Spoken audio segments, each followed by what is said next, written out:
মুরগি ঠোঁট কাটার পরে কিরকম অবস্থা হয় বা কিরকম খাবার পানি খায় তা সম্পর্কে জানাবো এই ভিডিওতে। আসসালামু আলাইকুম। আলহামদুলিল্লাহ, আমরা এখন থেকে 5 দিন আগে আমাদের সাদা লেয়ার মুরগিগুলো ঠোঁট কেটে দিই। তো ঠোঁট কেটে দেওয়ার আগে আমি আপনাদেরকে গত কয়েকটা ভিডিওতে বলেছিলাম ঠোঁট কাটার আগে মুরগিকে কি ওষুধ দিতে হবে বা কিভাবে মুরগি ঠোঁট কাটবেন। তো কেন বলেছিলাম বা তার ফলাফল কি সেটা আপনারা আজকে জানতে পারবেন এই ভিডিওটা দেখলে। আমার হাতে যে মুরগিটা রয়েছে তা ঠোঁটের দিকে লক্ষ্য করে দেখতে পাবেন যে ঠোঁটটা আল্লাহর রহমতে অনেকটা শুকিয়ে গিয়েছে। তো আমি যে ওষুধগুলো দিয়েছিলাম তার মূলত কারণ হচ্ছে যাতে ঠোঁটটা তাড়াতাড়ি শুকিয়ে যায়, যাতে ব্যথা দূর হয়ে যায়।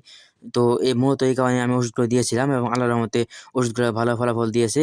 তো এখন যেহেতু মুরগির ঠোঁট কাটা মাত্র ৫ দিন হয়েছে, তো আর কিছুদিনের মধ্যে আল্লাহর রহমতে মুরগির ঠোঁটটা পরিপূর্ণভাবে শুকিয়ে যাবে এবং যে ঠোঁটের কাটা অংশ রয়েছে সেখান থেকে আল্লাহর রহমতে ফেটে মাংস বের হয়ে যাবে এবং সেই ঠিক সমান হয়ে যাবে।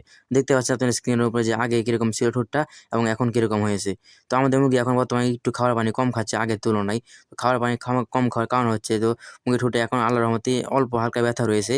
তো ব্যথা রয়েছে এবং তাই মুরগি পানি কম খাচ্ছে বা খাবার কম খাচ্ছে এবং যে ওষুধগুলো আমরা প্রয়োগ করছি এবং ওষুধগুলো তুলনামূলক অনেকটা তিতা। তাই মুরগির পানিগুলো কম খাচ্ছে। দেখতে পাচ্ছেন খাবারের পাত্রে অনেকগুলো খাবার রয়েছে।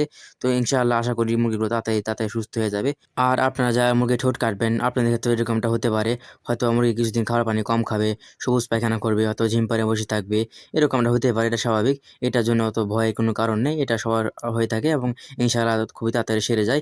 তো আলহামদুলিল্লাহ আমাদের মুরগিগুলো প্রায় সুস্থ হয়ে গেছে প্রায়। তো আমাদের মুরগির জন্য দোয়া করবেন এবং আমাদের জন্য দোয়া করবেন।